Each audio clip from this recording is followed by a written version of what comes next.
안녕하십니까. 장경화라고 합니다. PPT 화면을 준비하는데 조금의 차질이 있어서 좀 죄송한데요. 우리 함께 오늘 귀신도 놀라서 물러나는 초서라는 제목으로 고산 한기로 선생에 대해서 나눌 시간을 갖기를 원합니다. 우리가 이 세상에 정말 많은 사람들이 살고 많은 사람들이 생을 마치고 떠나가는데 그 많은 사람들 중에 많은 예술가와 또 문인들이 있습니다. 그 많은 예술가와 문인들 중에 과연 성인이라는 칭호를 받은 사람은 어떤 사람들이 있을까요?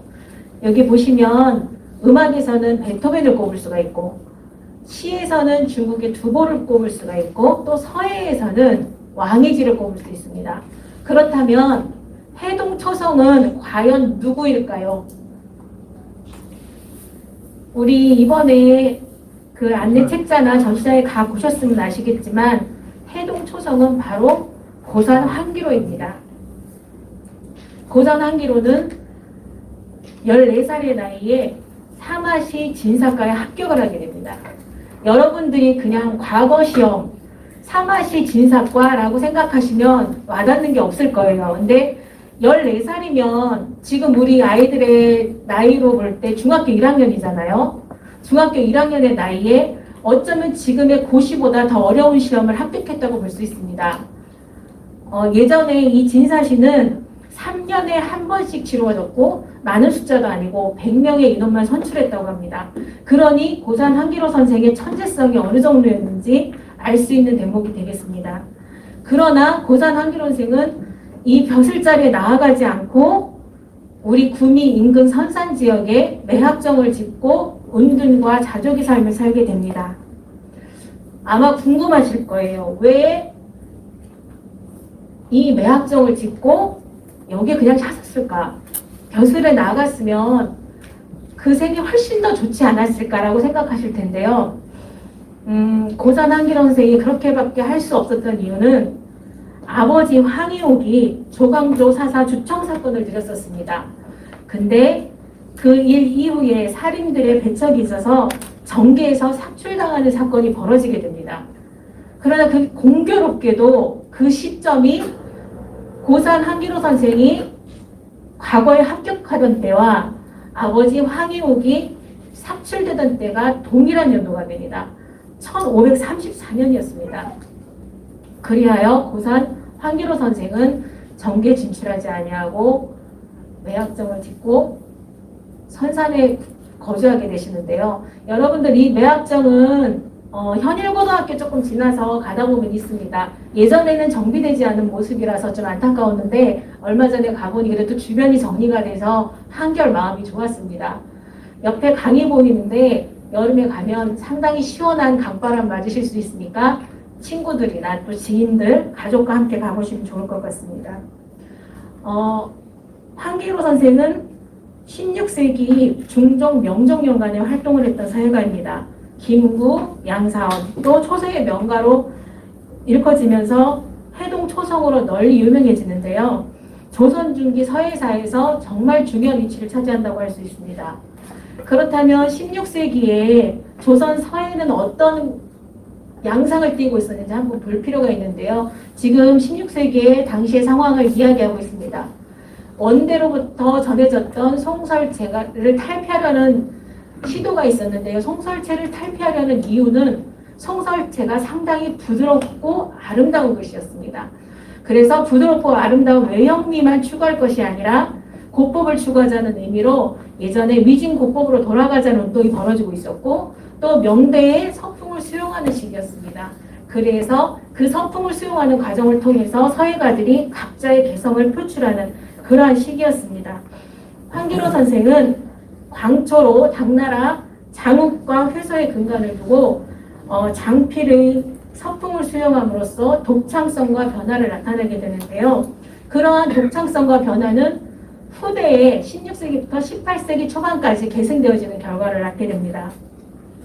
그러면 초서를 우리가 살펴보지 않을 수 없지 않습니까? 여기 보시면 초서에 대해서 제가 간단히 정리를 해놨는데 초서는 장초, 금초, 광초로 나누어질 수 있습니다.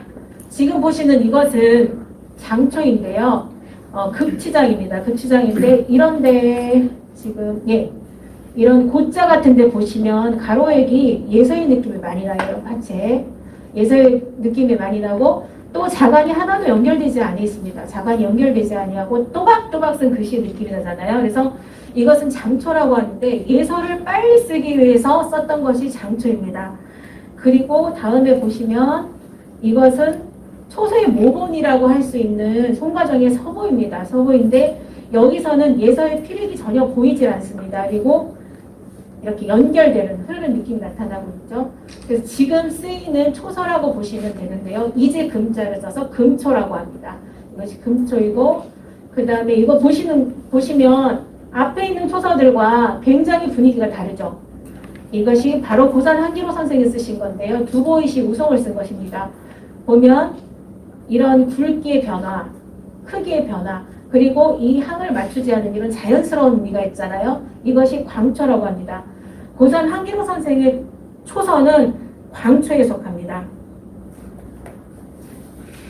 그리고 이제 우리가 한번 여기서 생각해 볼 것이 있는데 그런 고산 한기로 선생의 그런 타고난 재능은 어디서부터 나왔을까? 어디에서 기인됐을까라는 것을 한번 생각해 볼 필요가 있습니다. 저도 서예를 하고 그림을 그리는 사람이라서 항상 하면서 한숨을 쉴 때가 많습니다. 그럼 다른 분들이 선생님 한숨 좀 그만 쉬세요 라고 얘기를 하는데 스스로 생각할 때 창의력이나 재능이 없다라는 생각이 들 때가 굉장히 많이 있습니다. 근데 한기로 선생님을 보면서 도대체 어떻게 했길래 초성의 소리까지 들을 수 있었을까라고 굉장히 부러운 마음이 많이 들었습니다. 그러나 제가 이 글을 발견하고 상당히 위안을 받았습니다. 이 글은 유몽인의 어우야담에 나오는 글인데요. 송찬이라는 사람이 정을 방문해서 한기로 선생과 이야기를 나누었겠죠. 담소를 하면서 이야기를 나누는데 한기로 선생님이 글씨를 쓰고 있었어요. 글을 쓸 때 이 사람에게 종이를 2장 줍니다. 종이를 2장 주고 초서를 한번 써보라고 해요. 그래서 송찬이 글씨를 써보게 됩니다. 그래서 송찬이 글씨 써서 보여줬더니 한기로 선생님 말씀하신 겁니다. 제 글씨를 구하는 것이 하루면 수백 장에 달하여 피곤함을 감당할 수 없으니 이것으로 대신 써야겠습니다. 라고 이야기를 합니다. 여기 보면 다른 사람들이 이 당시에 벌써 수백 장의 작품을 요구를 했다는 것이죠.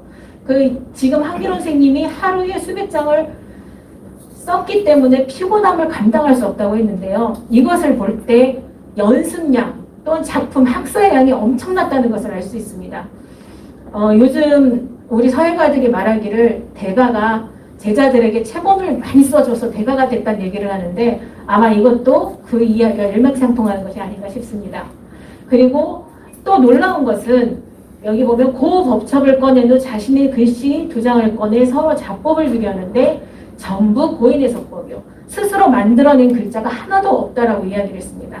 이 이야기는 무엇이냐면 한기로 선생이 스스로 내가 독자적으로 독창성을 나타내야 돼 라고 글씨를 쓴 것이 없다는 것입니다. 이 젊었을 당시에 곡법에 충실히 하나도 빠지지 않고 그대로 공부를 하기 위해서 노력했다는 이야기가 되는 것이죠. 고인의 서법이요. 만들어낸 글자가 하나도 없었다라고 이야기하고 있습니다. 그럼 이것은 무슨 얘기겠습니까? 기본에 굉장히 충실하셨다는 얘기가 되겠죠. 그리고 마지막에 모 글자와 모 핵이 모두 죽어 있습니다. 이거는 송찬이 쓴 글씨를 보고 평가하신 거예요.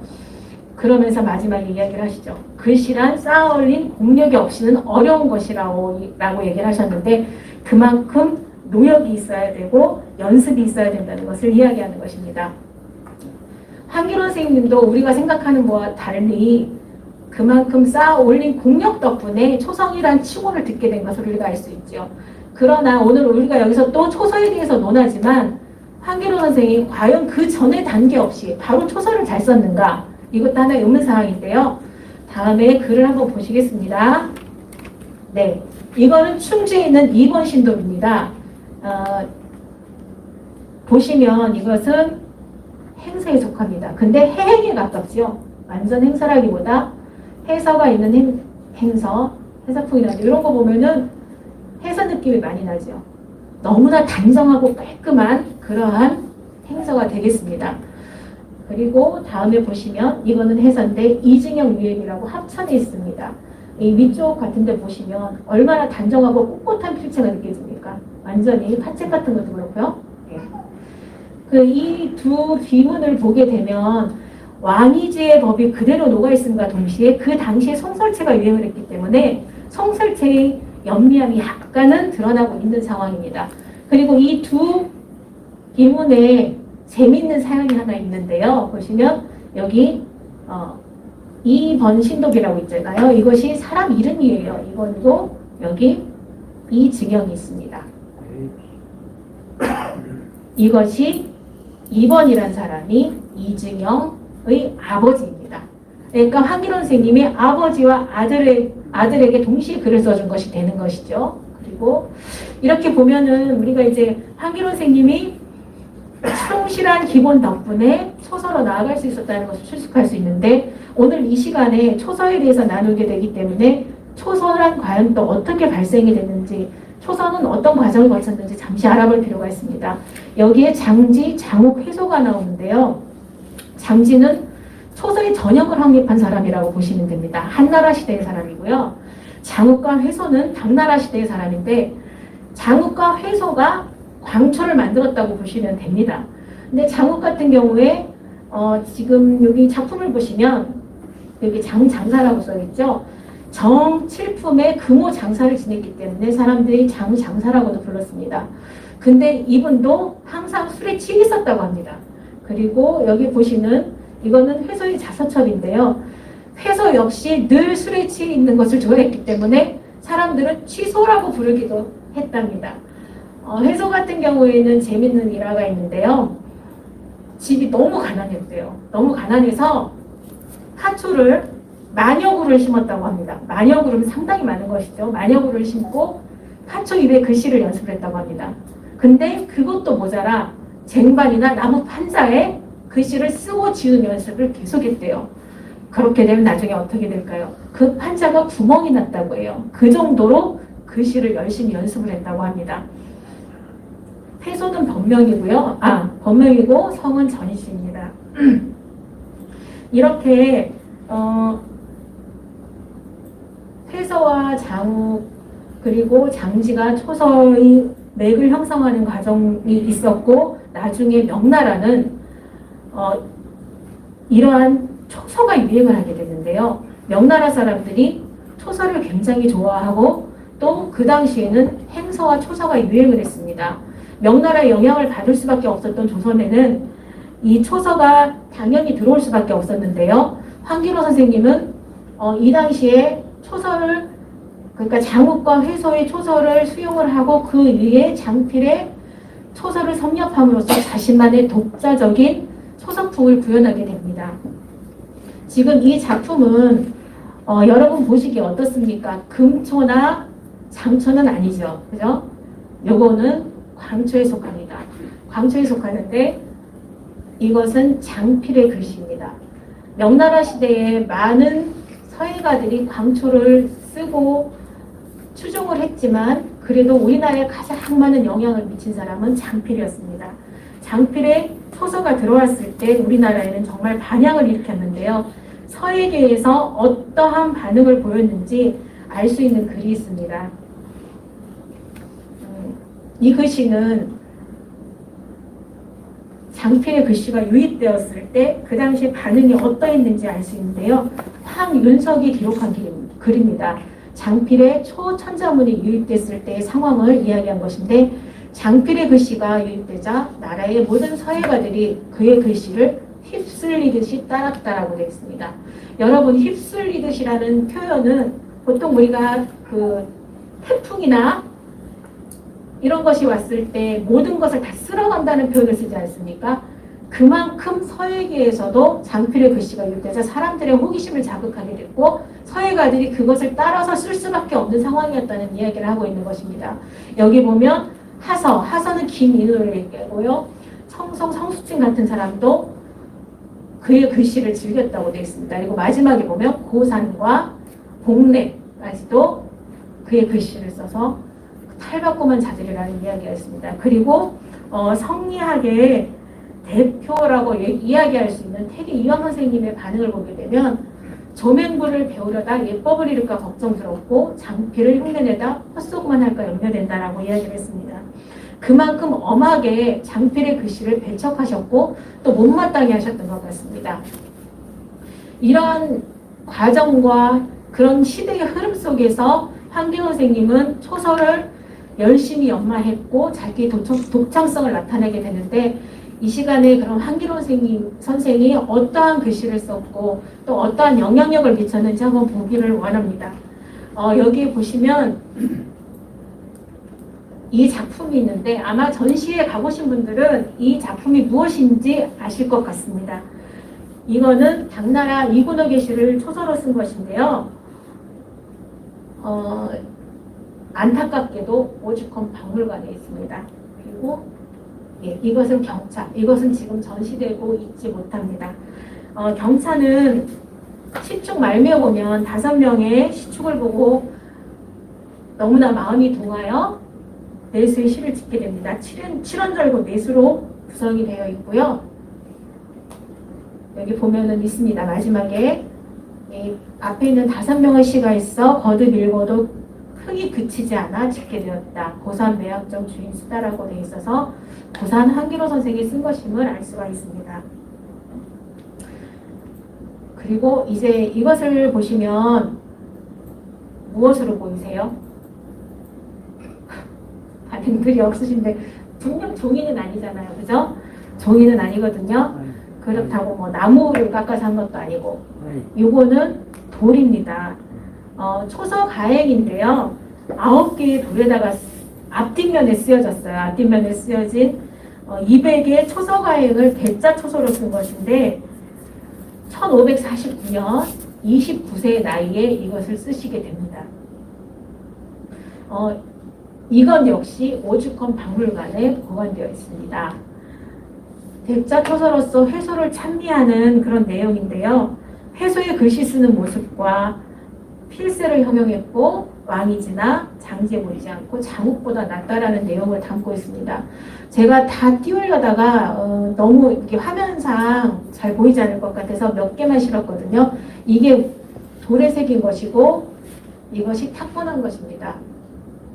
내용은 이렇습니다. 젊은 스님은 회소라고 부르는데 초서가 천하에서 독보라고 일컫네. 이렇게 이야기하고 있고 쭉 내려가서 글씨 쓰는 형상 같은 것을 표현하고 있습니다.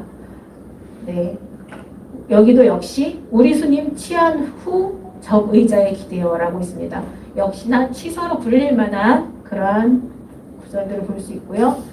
네, 넘어가다 보면 여기도 이제 황기로 선생의 글씨를 평한 것과 비슷한 말이 있지요. 황홀하게 귀신이 놀라는 소리 듣는 듯이라고 되어 있어서 정말 글씨가 생동감이 있었다는 것을 말해주고 있습니다. 네. 넘어가고 이제 여기에 보면 왕이지와 장지 옛부터 얼마나 부질없이 명성을 얻었나 장전은 늙어 죽어도 새마게 모자라니라고 해서 회소의 글씨가 훨씬 낫다라는 것을 이야기하고 있고요. 이제 마지막에 보시면 아픈 이태백이시 초서가행이다. 가정 기년 여름 고산 사람이 쓰다라고 해서 고 선생이 쓴 것이 기록되어 있습니다. 제가 이렇게 글씨를 여러분께 보여드리는데 지금 보시면 좌측과 우측에 글씨가 있는데 확연히 다른 거를 느끼시겠죠? 예, 보면은 좌측의 글씨는 그냥 선택도 간단하게 심플하게 그냥 내려간 느낌이지만 우측의 글씨를 보시게 되면 강하게 역입해서 꼿꼿하게 붓을 서서 가늘게 갔다가 다시 달도듬하듯이 딱 튀어오르는 그런 느낌이 들지 않습니까? 첫 액에서. 그리고 두 번째 액은 가늘게 첨접했다가 다시 굵어지면서 가늘어지고 마지막 액에서 해서의 느낌이 나는 파세로 마무리를 하고 있습니다. 그리고 두 번째 이건 하늘천자인데요. 초서에서 이렇게 표현을 하는데 첫 번째 그 좌측에 있는 글자보다 우측에 있는 글자가 훨씬 율동감이 느껴지지 않습니까? 가로액 같은 경우에도 굵기 변화가 나타나고 있고 두 번째 세로로 내려오는 액도 춤추듯이 내려와서 마지막에 원필로 마무리를 하고 있죠. 그래서 단정하고 안정성이 있으면서 윤택한 획을 나타내고 있습니다. 이것은 바람 풍자입니다. 같은 풍자인데 좌측의 글씨는 보면 아래에도 비슷하죠? 비슷하지만 우측의 글씨를 보면 어떻습니까? 이 첫 획이 S자로 내려오는 듯 하면서 여기서 튕겨 올라가서 다시 이 획에 연결되는데 이 획의 길이의 차이가 많이 나면서 이것이 춤추는 듯이 내려오지 않습니까? 그래서 여기 여백의 미가 이쪽과는 다르게 확연히 나타나고 있습니다. 그리고 이것은 꽃뿌리 형자입니다. 꽃뿌리 형자인데 이쪽은 보면 가로획의 방향이 거의 동일하다고 보시면 되는데 여기 네. 이거는 보면은 변화가 있죠. 각도가 변화가 있으면서 서에서 이제 붓을 여깁해서 다시 제껴서 여기서 다시 마무리해서 가운데 중복으로 모아서 간 것을 볼 수 있습니다. 그리고 이 획 같은 경우에도 춤추듯이 내려오면서 강하게 마무리하는 느낌을 볼 수 있고요.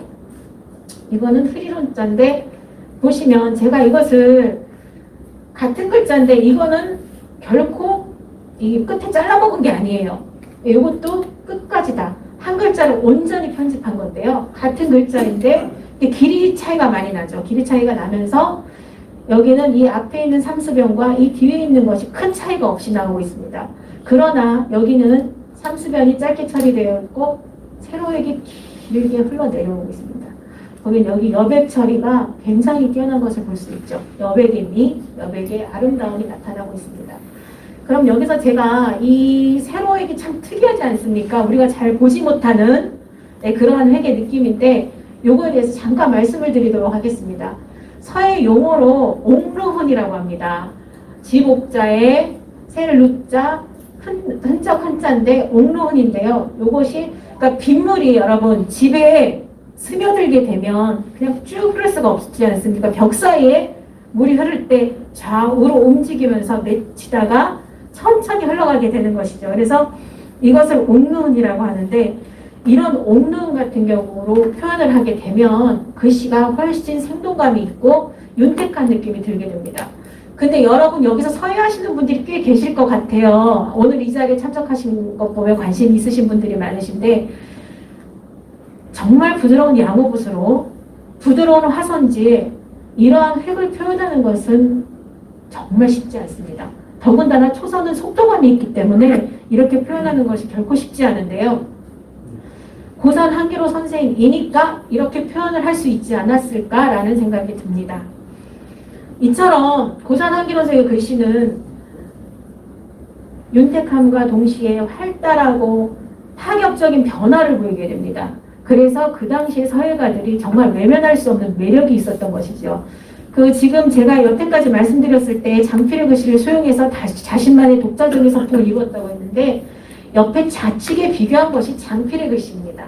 그러니까 장필의 글씨보다 고산 한기로 선생의 글씨가 훨씬 더 활달하고 율동감이 있었으며 변화의 의미가 있었다고 볼 수 있겠죠. 이러한 글씨의 후학들은 당연히 그의 글씨를 추종하고 따라올 수밖에 없었는데요. 16세기뿐만 아니라 18세기까지 계승되는데 16세기에 그의 글씨를 추종하고 따랐던 사람 중에 가장 많은 영향을 받은 사람이 있었습니다. 가장 많은 영향을 받았던 사람은 신사임당의 아들이자 일곱이의 아우 그리고 사절이라 불렸던 사람이에요. 그는 옥산 이후입니다.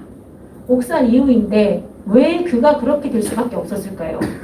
어쩌면 그의 복일지도 모르겠는데 한기로 선생이 아들이 없었습니다. 아들이 없었기 때문에 사위를 봤는데 옥산 이후를 사위를 보게 됐고 옥산 이후도 매학장에 같이 기거를 하게 됩니다.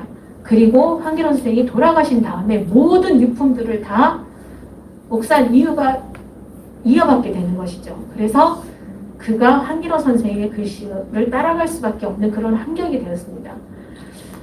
자, 이것은 이왕의 문이, 이 권어문이 이후의 글씨에 대해서 평한 것입니다. 보면 맨 위에 고산의 유목이 그대로 남아있어라고 있습니다. 뛰는 범 내닫는 용 같아 분간할 수 없네. 글씨가 얼마나 활달했는지 추측이 가능하시죠. 그리고 심지어는 서수필로 쓴 난정서도 오히려 속되다 하리니라고 이야기를 했습니다. 그래서 왕이지가 쓴 난정서보다 오히려 이유가 쓴 글씨가 낫다라는 이야기를 하고 있는 것이죠. 그러나 이유는 그전에는 어머니의 서풍을 따랐습니다. 심사임당 역시 초서를 굉장히 잘 썼습니다. 저희 집에 벽에 그 탁본한 것이 걸려 있는데 글씨가 정말 기가 막힙니다. 왕이지 뺨칠 정도로 잘 쓴 글씨였는데요. 지금 이거 보면은 어머니의 서풍을 이어받아서 단정한 원필의 흐름을 보이고 있죠. 그러나 혼인 후에는 장인의 서풍을 따르게 됩니다. 지금 이것은 두보의 시를 초서로 쓴 것인데 보시면 글씨의 변화가 굉장히 많이 느껴집니다. 네, 이런 데도 보면 그래서 앞에 글씨와 이렇게 비교를 해보시면 큰 차이를 느끼실 수가 있는 것이죠. 근데 옥산 이후뿐만이 아니라 16세기에 다른 사람의 글씨도는 따라가게 되는데 다시 한번 여기에서 황기로 선생이 옥산 이후의 글씨를 펴한 것을 보겠습니다. 여기 보면 이분의 서법은 웅장함은 나보다 뛰어나지만 유려함은 미치지 못하는 점이 있다. 조금만 공력을 쏟는다면 내가 미칠 바가 못 된다라고 했는데 옥산 이후의 서법이 웅장하다는 것은 그만큼 가능성이 있다는 얘기를 한 것 같습니다. 그리고 유려함은 어쩌면 시간이 지나면 가능한 이야기일 수도 있는데 여기에 보면 공력을 쏟는다면 내가 미칠 바가 못 된다라고 해서 옥산 이후의 가능성을 충분히 인정하셨던 것 같습니다. 그리고 아까 말씀드렸듯이 이유가 가장 큰 영향을 받았지만 그 당시에 영의정을 지낸 이산에도 큰 영향을 받습니다. 거의 동시대의 사람이에요. 그리고 오은과 서익은 안동권에서 있던 사람들인데 이 사람들 역시 황기로 선생 서풍에 영향을 받습니다. 그리고 17세기에는 이지정, 이하진, 이서, 이익을 통한 성호 일가 가전서풍으로 이어지는데요. 그러니까 집안의 서풍으로 이어지는 거예요. 여기 보면 이지정의 조카가 이하진이고 이하진의 아들들이 이서와 성호, 이익입니다. 그래서 이들을 통한 성호 일가의 서풍이라고 이야기를 하고 있습니다. 그리고 송일중은 전라도 사람이에요. 이 당시에 우리가 교통수단이 발달하지 않았습니다. 걸어다니는 시대를 살았었는데 전라도까지 황기로 선생의 글씨가 영향을 미쳤다는 것을 알 수 있고 김세음도 안동 사람인데 황기로 선생의 서풍을 따랐습니다. 그리고 18세기에는 송하조윤영이라는 사람이 황기로 선생의 초서풍을 따랐는데요. 거의 마지막으로 황기로 선생의 서풍을 나타낸 사람이라고 볼 수 있는데요. 송하조윤영의 글씨에 보면 황기로 선생과 장필의 그 필적이 남아있음을 알 수 있습니다. 이것은 장적시 석화라는 건데요. 보시면 이런 기르게 비치는 약획 같은 경우에 황기로 선생이 썼던 획이고 아까 말씀드린 이런 옥누음 같은 흔적이 남아있습니다. 18세기 전반에 이제 송하조윤영의 글씨를 끝으로 황기로 선생의 초서풍이 거의 끝난다라고 볼 수 있는데 그것은 황기로 선생의 글씨가 매력이 없어져서가 아니라 그 당시 서예계의 상황이 예전에는 첩학을 중심으로 하는 상황이었지만 18세기 후반으로 갈수록 비학을 연구하게 됩니다. 청나라 고증학의 영향으로 금석학의 영향으로 비학을 연구하게 되면서 황기로 선생의 그 초서풍이 이제 이어지는 것이 나타나지 않은 것이 아닐까라고 추측할 수 있습니다. 황기로 선생님은 송설체처럼 아주 강력한 영향을 미치지 못했습니다. 그러나 유동의 미로 그들의 서예가들에게 인식이 되었고 초서를 평가하는 틀로 인식이 되었으며 후학들에게 작품에 모사되는 그러한 경지까지 이르게 됩니다.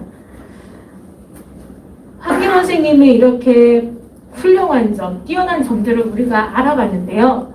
이러한 훌륭한 점들이 저의 단순한 이야기만이 아니라 다른 분들은 또 어떻게 이야기를 하고 있는지 한번 알아볼 필요가 있을 것 같아서 제가 자료를 준비했습니다. 오늘 기억하셔야 될 것, 이 유동의 미만은 잊지 말아 주셨으면 감사하겠습니다. 유동의 미.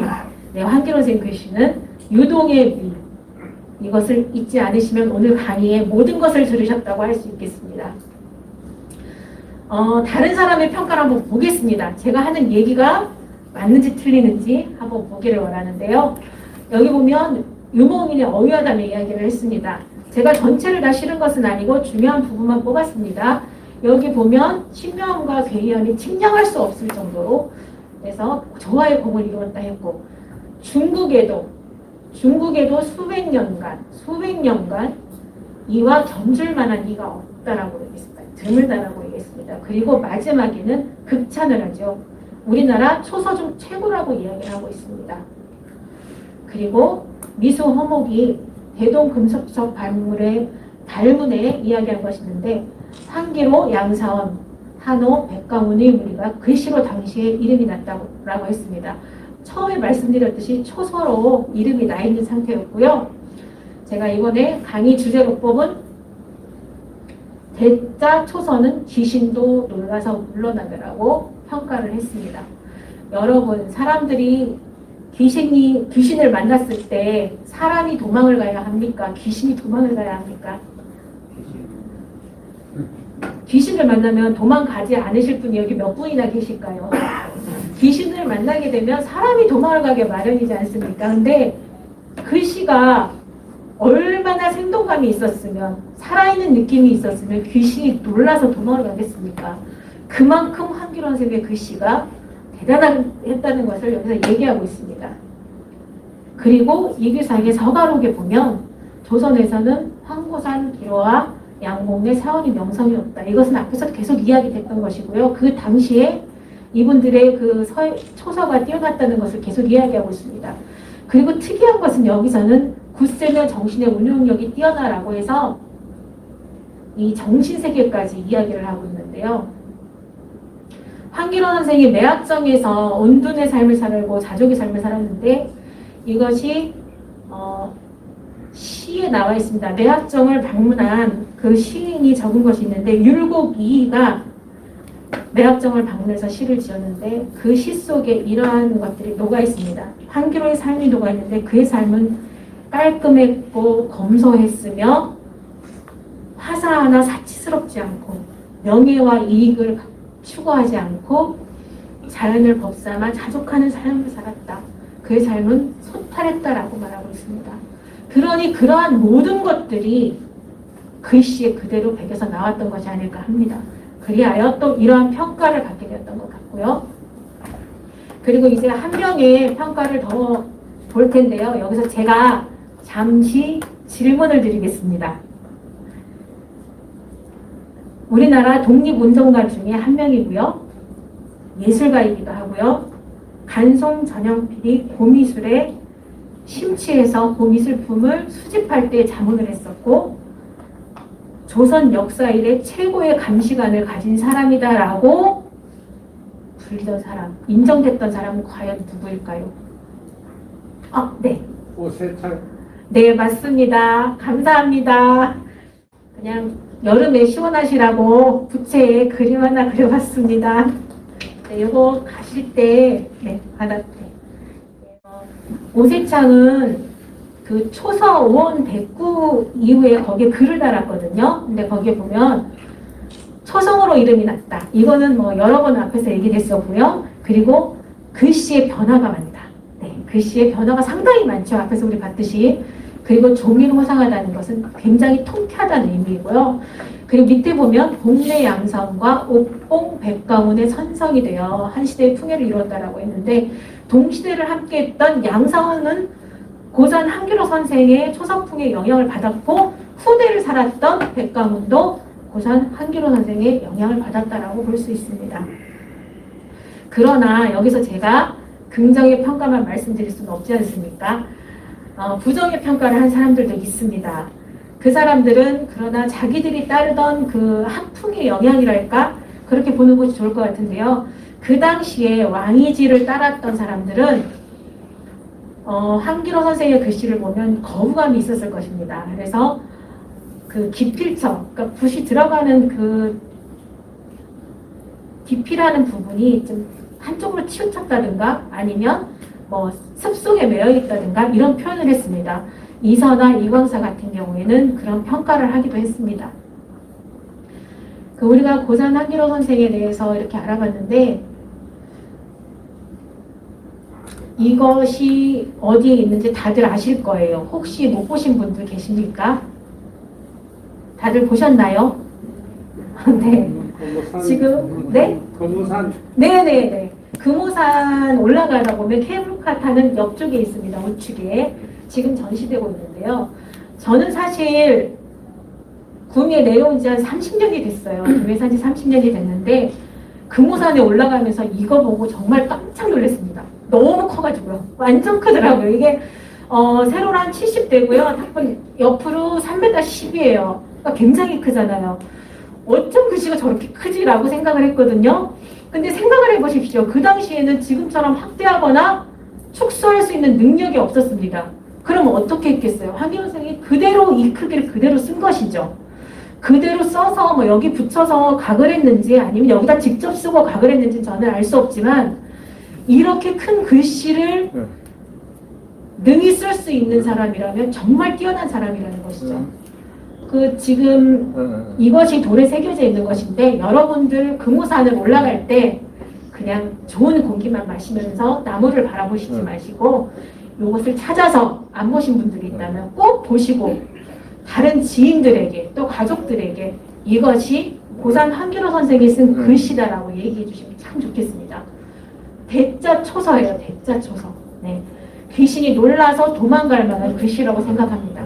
그리고 다음에 이것을 보시면 탁본한 것입니다. 전시장에 가서 보시기를 부탁드리고요. 이 글씨를 보고 나서 저것을 쓴 사람이 누구일까라고 생각을 했고 고산 한기로 선생에 대해서 관심을 가지게 됐고 논문까지 쓰게 됐습니다. 그래서 저도 모르던 사실들 참 많이 알고 공부하게 됐는데요. 우리 이 지역에 고산 한기로 선생님 같이 훌륭한 성인들이 너무나 많이 있습니다. 이 성리학 역사관에서 그런 것들을 발굴해내고 또 우리 시민들이 알 수 있도록 알려주시는 역할을 할 것을 기대합니다. 그리고 이제 아까 말씀드린 이근옥 씨나 초서가의 원석 같은 것이 오죽헌에 보관되어 있는데요. 가서 보고 너무나 반갑고 기쁜 마음이 있었습니다. 아, 여기 이렇게 전시가 되어 있구나. 그러나 돌아오는 한편의 씁쓸함이 있었습니다. 왜? 우리 선산 지역 출신에 여기서 사시던 분인데 왜 여기 와서 이렇게 이 모든 것들이 보관되어 있을까? 왜 사돈집에 와서 겹방살이하는 느낌이 들지? 라고 아쉬움이 굉장히 컸습니다. 우리가 좀 더 이 지역의 훌륭하신 성현들에게 관심을 가지고 또 고산 한기로 선생님을 기억하는 그러한 시간들을 가졌으면 좋겠습니다. 이번 전시가 그러한 역할을 할 것이라고 기대합니다. 우리 모두 한 번 더 관심을 가지시고 고산 한기로 선생님 널리 알려주셨으면 감사하겠습니다. 감사합니다.